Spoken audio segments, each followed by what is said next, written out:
I suppose that if you like all your current scores, you don't have to do it because I dropped mine. So, or you can do it. A weekly discussion. I like that. The third exam is a week from No, this no. Friday.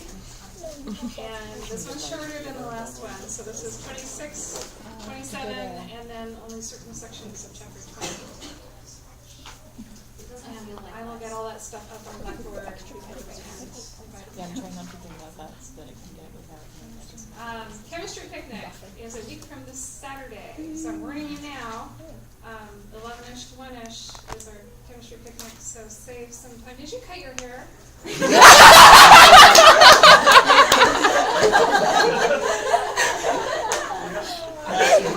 I've had it since you started school.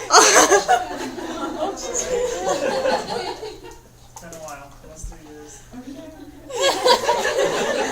You're just growing up so fast.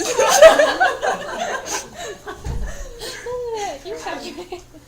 Chemistry picnic next Saturday, week from this Saturday. And it's at my house. We'll post the directions. There'll be a sign-up sheet that comes around next week so we can get a head count for food. And that is where chemistry department also announces all their award winners and scholarships for people returning and gifts for graduating seniors and all that sort of stuff. So I hope you can come. And then another heads up. Last reading assignment in W reflection is due next Wednesday, and I will also get that posted on Blackboard before the weekend, so you can have the weekend to look at that. No questions?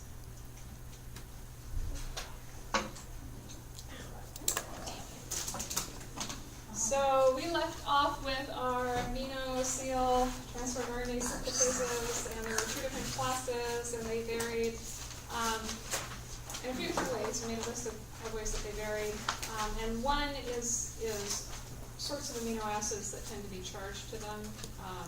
So we had our class 1s, which were more bulky hydrophobics, and our class 2s, which were more smaller charged things.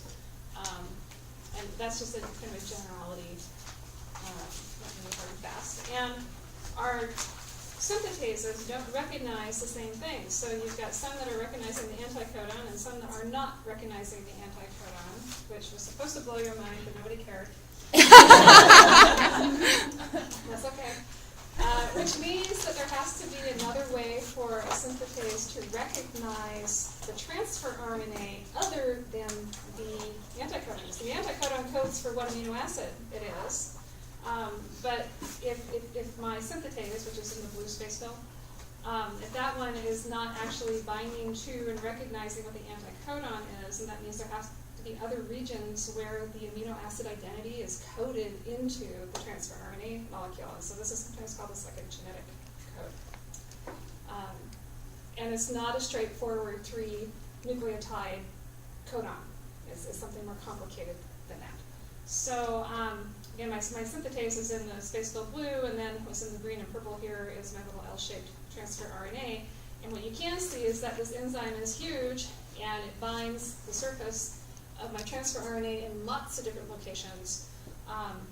And what's highlighted here on the transfer RNA, the big circles, kind of indicates the degree of binding and recognition, and that's going to vary from synthetase to synthetase.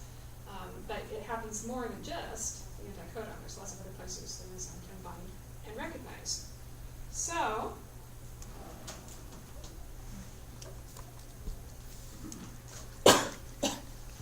how do amino seal, RNA, transfer RNA synthetases recognize and charge the right transfer RNA?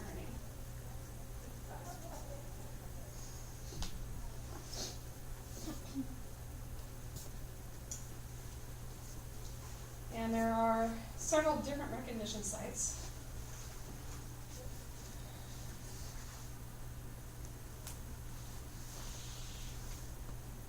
First of which is the acceptor arm. Okay, that is the arm that the amino acid actually gets attached to. All synthetases will have some kind of molecular recognition event that happens at the acceptor arm. There will be some sort of binding recognition event there. the anticodon, this is only class 1. Synthetases will bind to and recognize that.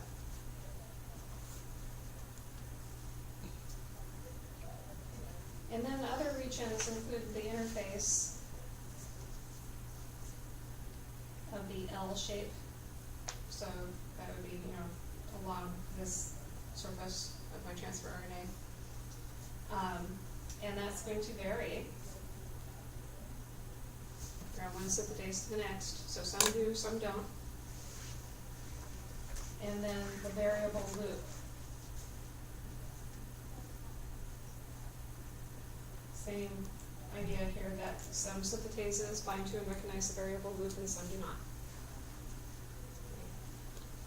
But there'll be some combination of recognition binding events with these areas of the transfer RNA that allows the synthetase to recognize, yes, this is the transfer RNA that is going to code for an alanine, I need to charge it with an alanine.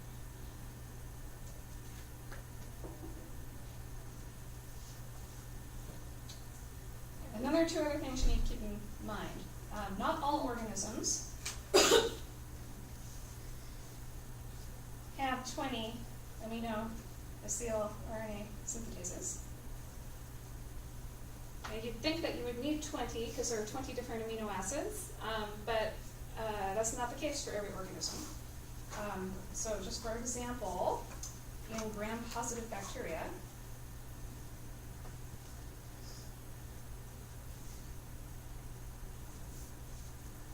there is no glutamine RS.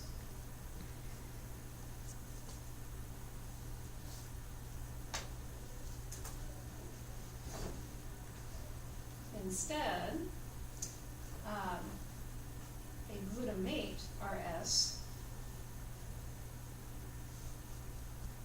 charges a glutamine transfer RNA with glutamate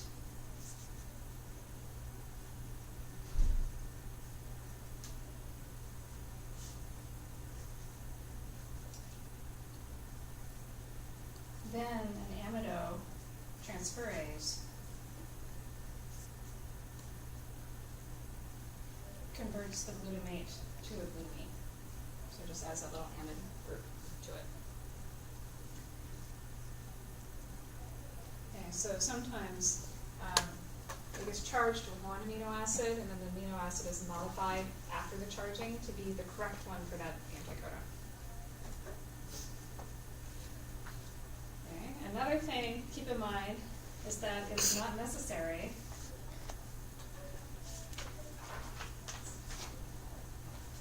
to have 61 transfer RNAs for the 61 codons. 61 instead of 64 because there are 3 stop codons, and stop codons don't have transfer RNAs.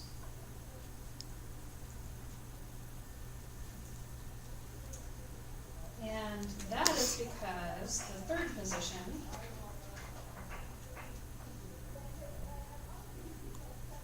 can wobble.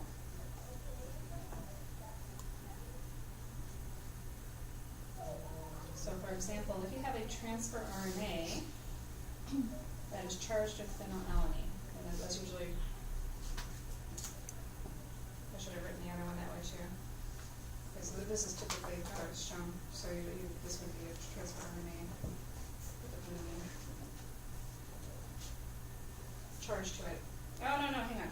I'm going to get you confused here. I wrote that the way I wanted to.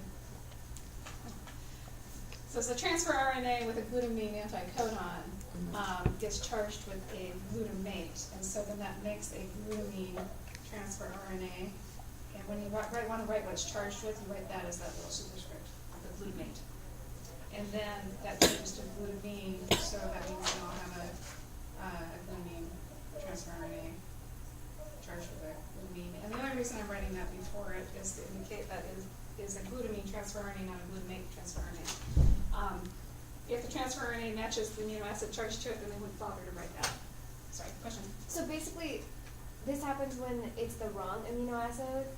Acid is trying to code for the anticodon, and so this is trying to get the right amino acid to code for it.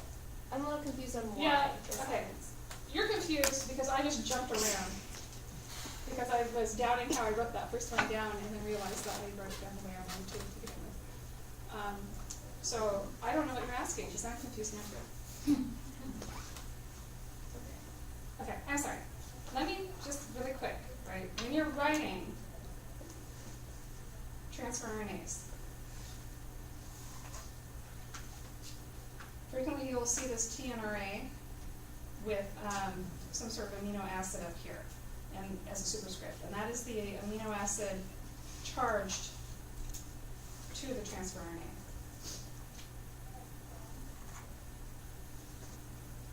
Okay. Sometimes you will see something where they write an amino acid here, and then they'll say the transfer RNA, and then they may or may not put the amino acid as a superscript. Again, that's the charged amino acid. And that is the amino acid that matches the codon, or the anticodon. So you see the nomenclature, how they symbolize things, it kind of jumps around. They don't always bother to put that there. And if they don't, the assumption is that the transfer RNA with that amino acid charged to it is the one that codes for that amino acid. But when talking about organisms that charge it with the wrong amino acid, you have to indicate what the transfer RNA codes for and what amino acid is charged with. So, sorry, I didn't mean to get into all that, but. So when you say charged to the tRNA, does that mean that the tRNA is like electrostatic? Covalently bonded. Covalently bonded. So does the amino acid, is there an exchange of charge? Because you said you're charging. No. Charging is is kind of a funky way to describe just the scenario. So charge doesn't indicate positive, negative charge at all. Charging means that I've attached something to it, and it's a term that's only used with transfer RNAs being bound to an amino acid. We say it's charged with a particular amino acid. Okay, so the one that goes out front, can you explain the one that goes out front versus the one The that's one that goes out front is the amino acid that matches the anticodon of that transfer RNA. So it's not attached. It's No, just no, the that's just complementary. what transfer RNA it is. Okay. That's the identity of that transfer RNA. Okay. If it's attached, it's written as a superscript. Okay. Okay.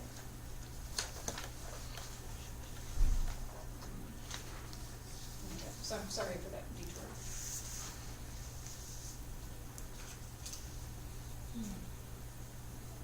Okay, so this one, the transfer RNA, has phenylalanine attached. The assumption that it is the phenylalanine transfer RNA because we didn't write anything before it. So this will bind, is this phenylalanine, will bind to both UUC and UUU codons, because the third position wobbles, you see it wobbles, and it has to do with Watson-Crick base pairing. As it turns out, the first two bases in a codon have to have good Watson-Crick base pairing, but the third one doesn't have to be as strong an interaction, and so sometimes that third one doesn't matter. So when you actually look at the codon table, like what was it, the other day for valine, where you had that third position is the one that always changed, is because that position doesn't really matter. It's the first two that really code.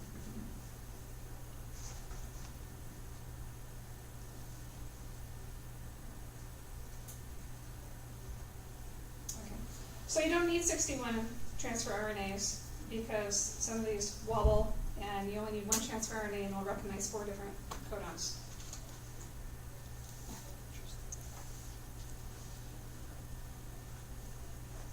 So there are 20 different transfer RNAs? There are 20 different amino acids in the standard genetic code.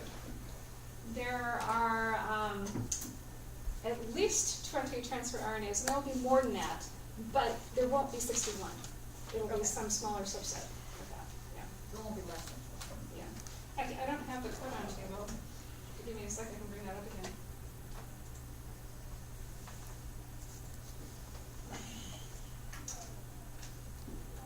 codon table. Oh, wish you can see.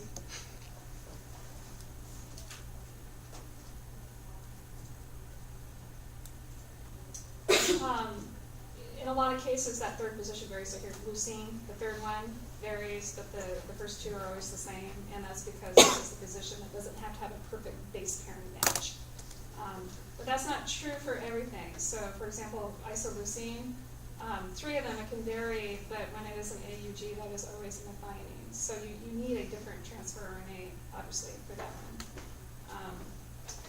And tryptophan is different from the cysteine one. So it's going to be some smaller set of 61, and that can vary from organism to organism too, as to how many of those you have.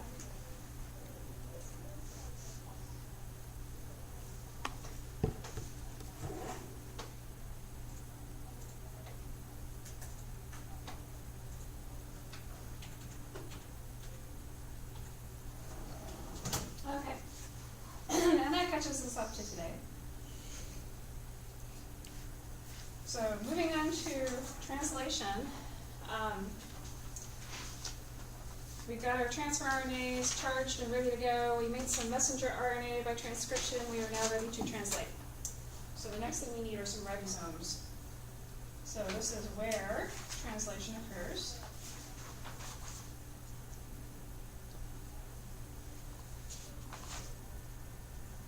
And ribosomes are large protein ribosomal RNA complexes.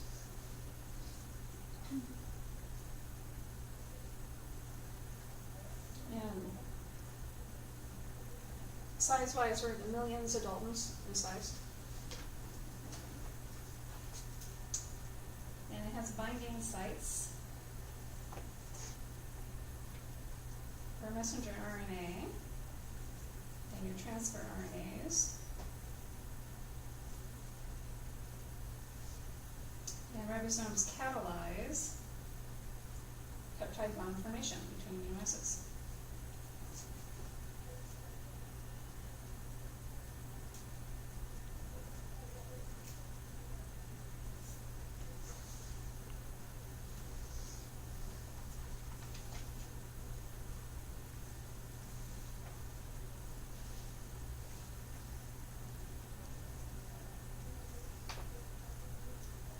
Prokaryotic ribosomes. It has two subunits.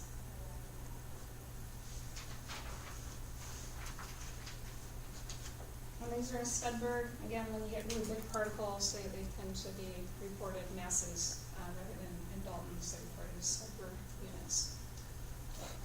So there's a 30S particle and there is a 50S particle.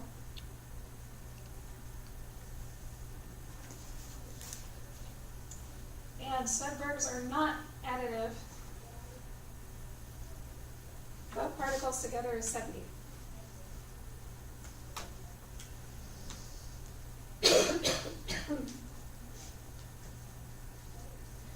The 30S is smaller, and it has your 16S ribosomal RNA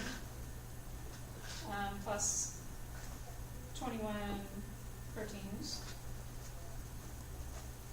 Your 50S is bigger, and it's going to have a 5S and a 23S.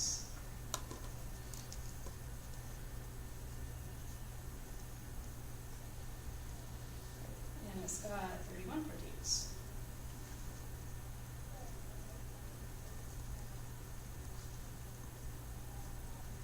Okay, so they're big.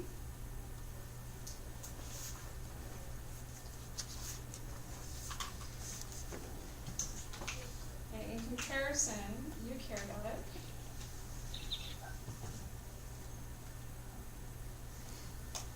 the whole particle size is 80S, and it has two subunits as well.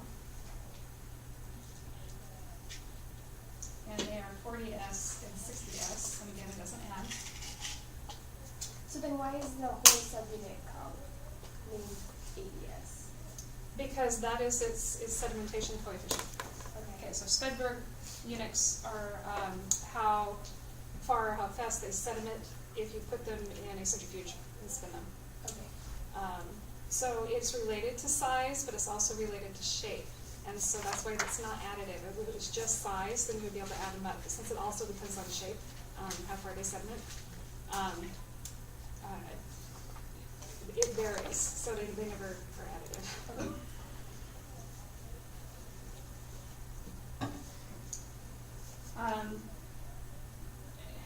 I'm going to write these down. It's more important to put a star here that you remember those. There we go. For the 40S and the 60S, 40S has an 18S ribosomal RNA plus 33 proteins, and the 60S has a 28S ribosomal RNA, a 5.8S ribosomal RNA, and 5S ribosomal RNA, and 49 proteins. When you're saying 49 proteins, that means 49 different subunits? 49 different proteins that come together in a quaternary structure. With the 60S, what's that first 20 what? 28. 28. 28. 28S ribosomal RNA. So 28, 5.8, and 5 are the three. So yes, 49 different proteins that all come together, and the pictures kind of show it all. The tables not so much. That doesn't seem so impressive at first. But so prokaryotic, again, 70S is total, 30S, 50S, and then this just kind of sums up what all is included. That is not necessarily impressive yet, but you do have the two different particles. I'm not going to worry about knowing all these little shapes, and don't worry about that. There are two subunits. That's what I care about. One's smaller than the other, one's bigger than the other. And then the catalysis is actually going to happen at the interface between the two when they come together. This is the impressive part, okay? Because that is the structure of an entire prokaryotic ribosome. So that one doesn't have 49, that one has 31 and 21 ribosomal proteins, and then 1, 2, 3 ribosomal RNAs. And RNAs you can, they're in gray and blue are RNAs, and then the proteins are in purple and this kind of darker. You can kind of see there's a helix there, right? And then this darker blue is another helix. But then this is a massive particle. It's huge. This is another thing that you can see quite easily by electron microscopy.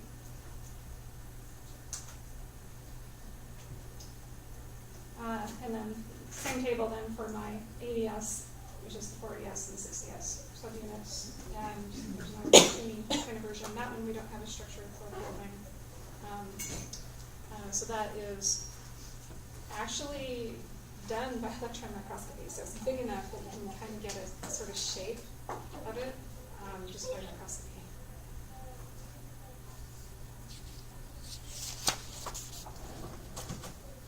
One more question about the number of proteins in the 40S. I wrote down 32. I wasn't sure if I heard you say 32 and wrote down 33. 31. Sorry, 40S. 49. Wait, what? What? And then the 40S one. 40S. Oh, did I say 33 and 33? You wrote 33, but I wrote down 32, so I wasn't sure if I 33. heard it wrong. Please don't worry about memorizing those numbers. Okay. It's more important you know the ribosomal RNAs than the number of proteins. That's not so significant, except that it's really, really big.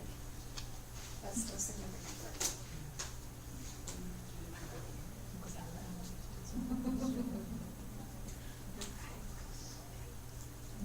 All right. Never ready for translation now. We are.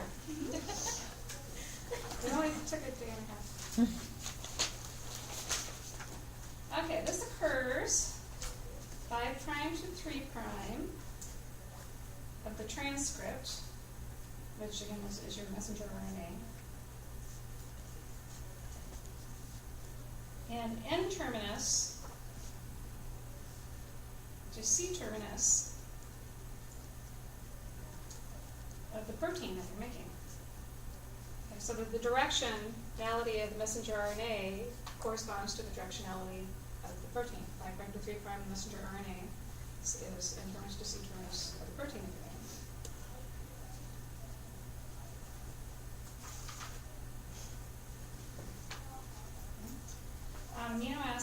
are added sequentially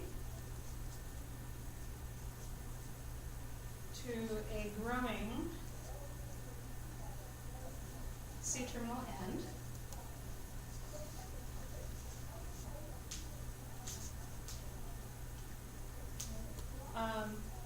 This includes formation of intermediates.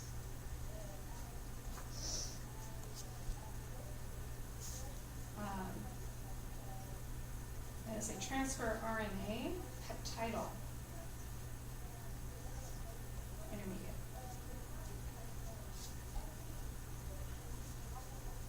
So our growing peptide it will be attached to one transfer RNA throughout this process, and it actually changes which transfer RNA is attached to it. And then the ribosome has three kind of binding, use their own translation sites.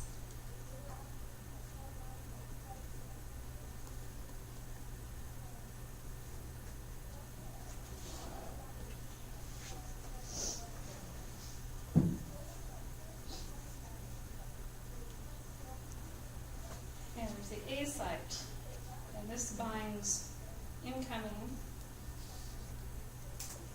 amino-acyl transfer RNAs. And there's the P site, and this binds to the growing peptidal transfer RNA chain. And then the E site, which binds to deacetylated, or not acetylated, acylated. There's no T in there. There's no E or T in there, sorry. So that's deacylated. Transfer RNAs, which are then released.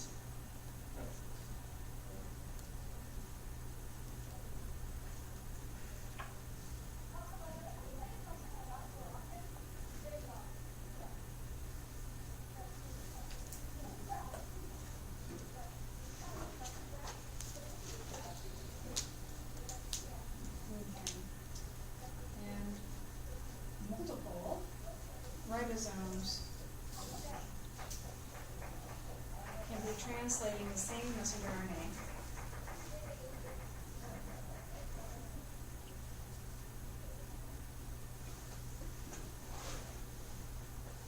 they're just staggered one behind another.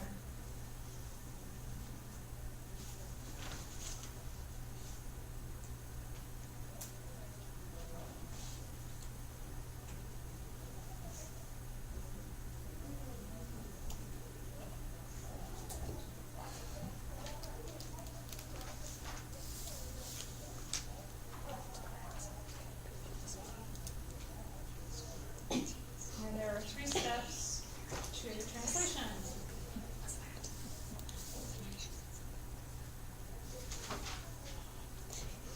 Step 1 is initiation.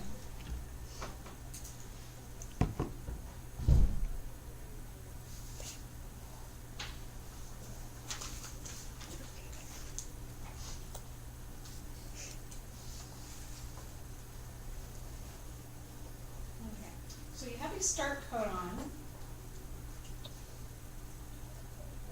which is always an AUG, and the standard genetic code is always an AUG. There are other critters out there that use a different one. And AUG codes for Binding.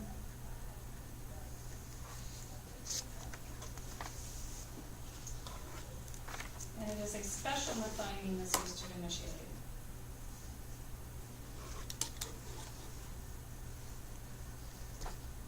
Okay, so there's lots of methionines in proteins.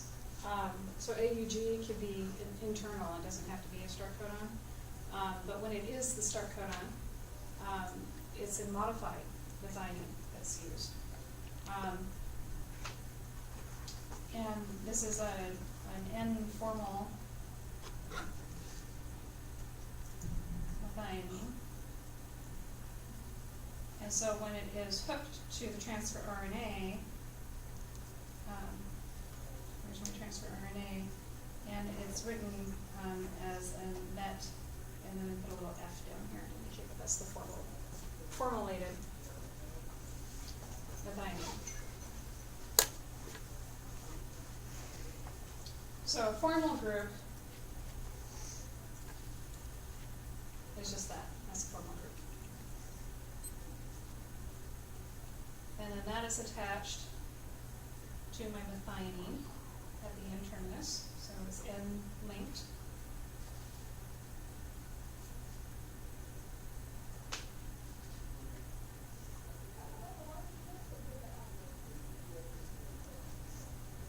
And there's my side chain for methionine. And then on the carboxy end, that is where you are linked to your transfer RNA.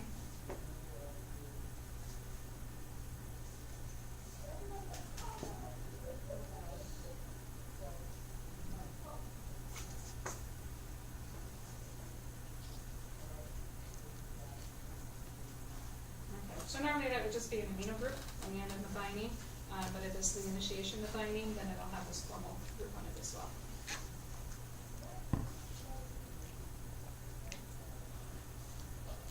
And does our body just have these, or is it something that we also have to make to go into this? Oh, we make it, but we have lots of methionine around, and there's going to be an enzyme that is a methionine formylase, and it's Okay. going to have formal groups to it. Would there be a time when it would not be enough available, so you have to stop translating, or does that not? Adding a formal group is not.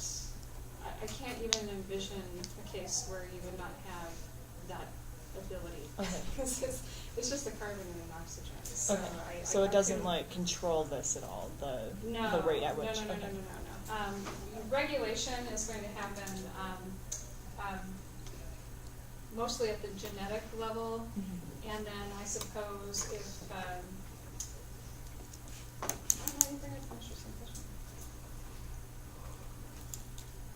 because I don't know. So the enzyme that actually formulates the methionines, it could be under some sort of regulation that might control it, but I Haven't heard of that doubt ever it, causing. Okay. Because it would stop all translation, and Yeah. that would never be a good idea for Mhm. a cell. Yeah. Okay. Then you bring up an interesting thing for if you wanted to kill cells for one reason or another. You could inhibit the enzyme that did that would probably do it.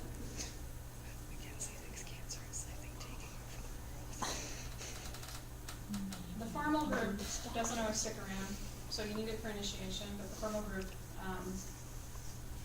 is often for post-translationally removed.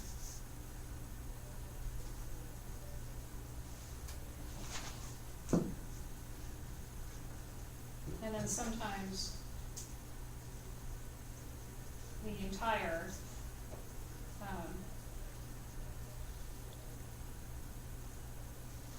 methionine is removed, or even several amino acids.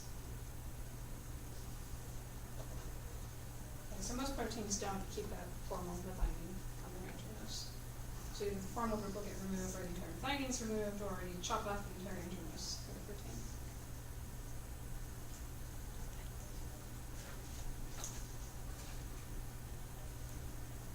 Initiation occurs at AUG due to its position relative to the Shine-Dalberno sequence. And so I haven't specified this already. Maybe we'll slide right back up here, because I did write this down. What we're describing is specifically for Porphyrias.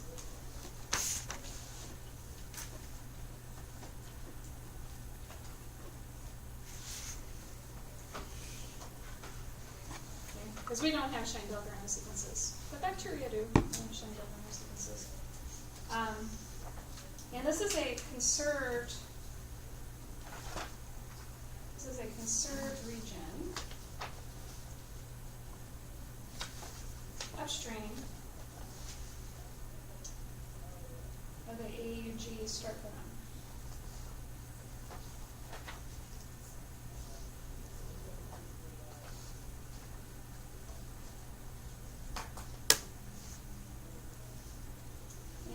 And that sequence anneals to a region of the 16S ribosomal RNA to position the start codon for initiation.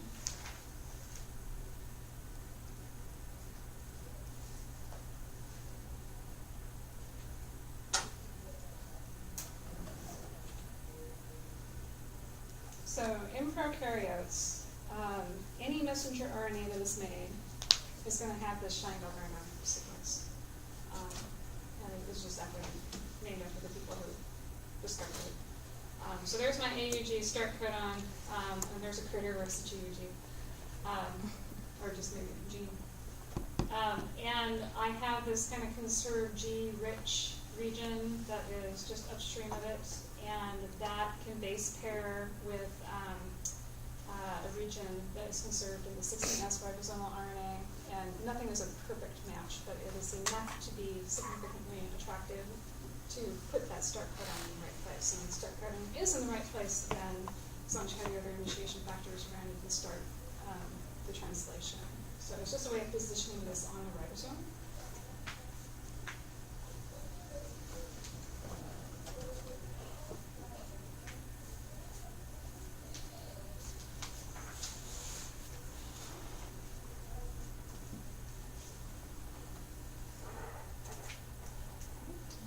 So this does require initiation factors. And so we have IF 1, 2, and 3.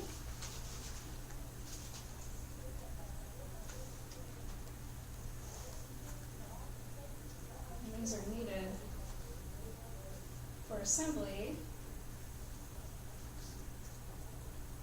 of the initiation complex and to initiate translation.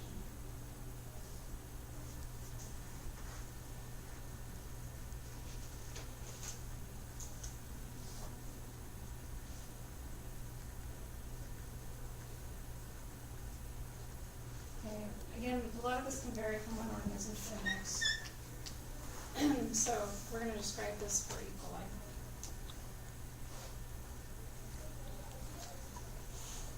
IF3 causes the 70S ribosome to dissociate.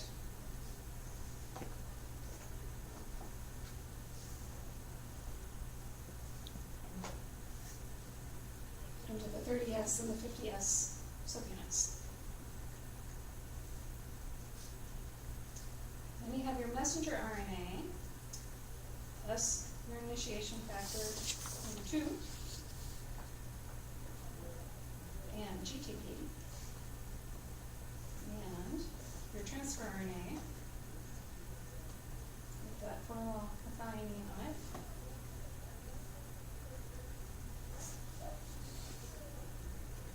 And, sorry, IF1. So messenger RNA plus IF2 and GTP and transfer RNA and IF1 all bind to the 30S subunit.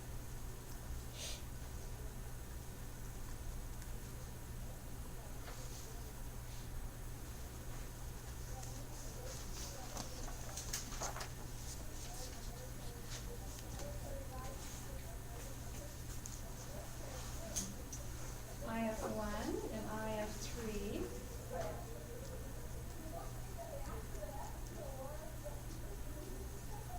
are released. So these things are needed basically to put together your initiation complex.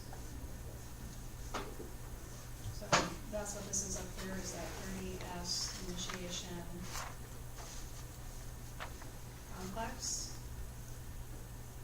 is formed. And once it's formed, we don't need IF1 and IF3 anymore.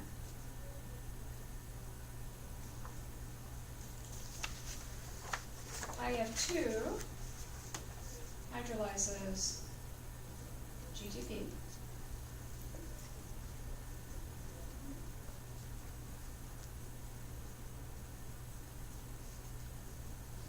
And there's a conformational change.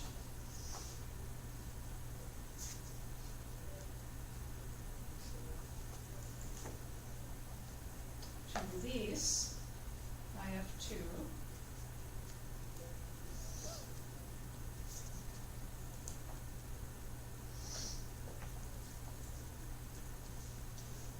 And bind with DS.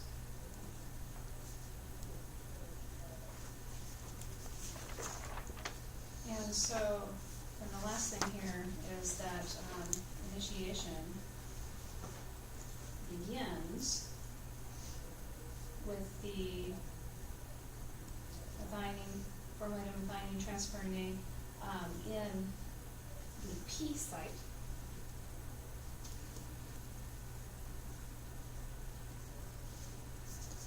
And this happens only first transfer RNA. From now on, the transfer RNA is going to come in at the A site instead.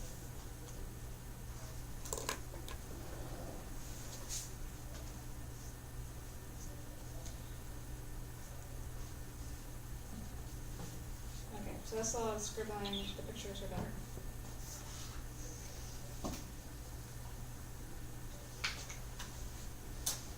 So initially, my ribosome starts intact, and so the initiation factor 3, its purpose is basically to get these two things to come apart. So it comes in and binds, and they come apart.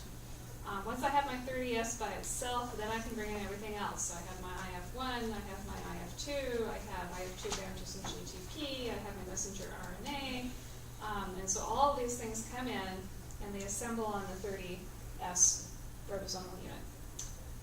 And I'm going to have my transfer RNA. It's going to end up base pairing to my initiation start codon. But then, to get things going, I have to bring in my 50S. So IF3 we don't need anymore, IF1 we don't need anymore, 50S comes in, and hydrolysis of GTP by AF2 allows basically the final initiation complex to form, and I can begin my translation. Which of the following best describes IF2?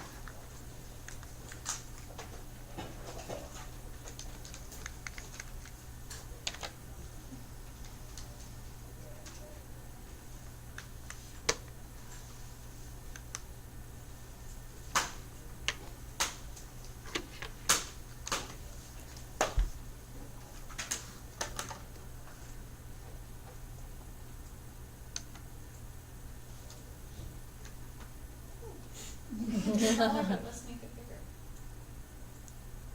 And now I can't move it. Okay. Alright, so majority wins. Okay, it hydrolyzes GTP, which means it's a hydrolase. It's also a GTPase. We're going to see a lot of GTPases in the coding processes. There's a lot of conformational changes that have to happen. And it is either one way or the other. It is a hydrolysis of GTP that causes the conformational change, or there's a conformational change that causes the hydrolysis of ATP. Sometimes it's kind of a chicken and egg sort of thing. Yeah. Yeah, the book could seem like it makes sense both ways. Like for the ribosome and the whole initiation, like when I was reading it, it sounded like it was like, oh, it binds, and then the GTP goes, and that causes conformation change. Yeah, so usually, whenever you have like a GTPase mechanism going on, either, so it varies. So it varies from enzyme to enzyme, but sometimes it is strain on the conformation that forces the hydrolysis of GTP, and sometimes it is the hydrolysis of GTP that puts strain on the enzyme to force it into a different conformation. So in this case, It probably is that. It probably is hydrolysis causes the conformational change. But not all GTPases work that way. Just keep that in mind. They don't always work that way.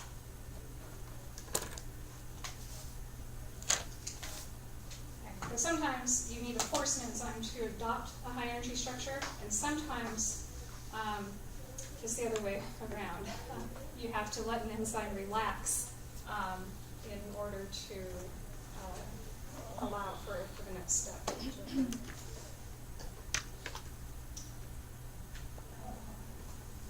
Okay, now we can do this.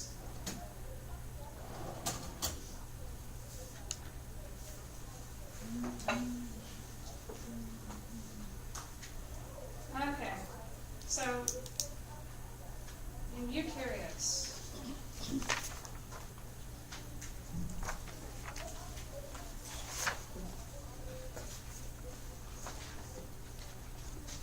make this as painless as possible. More initiation factors are needed. And to distinguish them from the prokaryote ones, they usually put an E in front of it, so it's an EIF. Instead of just an IF. So if it's IF, it's prokaryote. If it's EIF, it's a eukaryote. So there are more of them. There are no correlated bindings.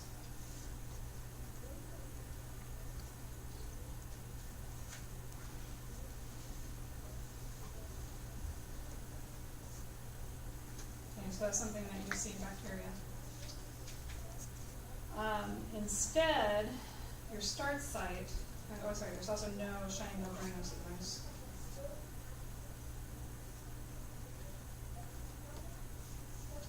And so your start site is embedded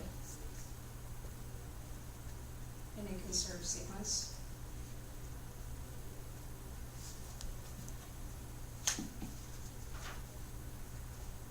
So rather than an upstream sequence that's conserved, it is instead in the middle of a G, C, C, R, C, C, A, U, G, and that's going to start codon G. And then an R would be a G or a C, or sorry, an A, a G, or an A. So a purity.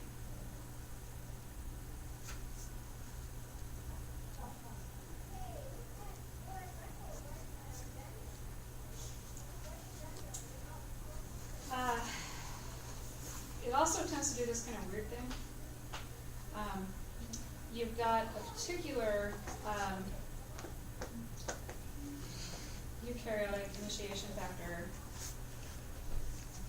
called 4E. And this one binds to your cap. If you remember that we have caps on our messenger RNAs. So this binds to the methylated G cap. So that's at 5' end. And then you also have another one called EIF for G. And this binds to poly A tail binding proteins. And you're going to find those at the 3' end of your messenger RNA.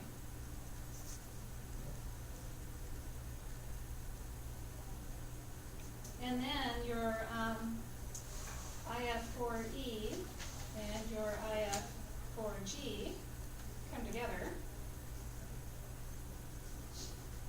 to circularize the messenger RNA, and they make a big loop.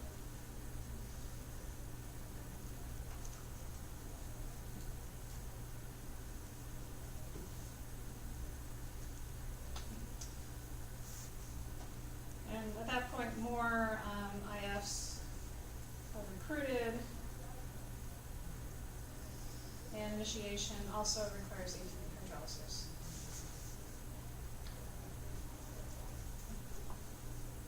There's GTP.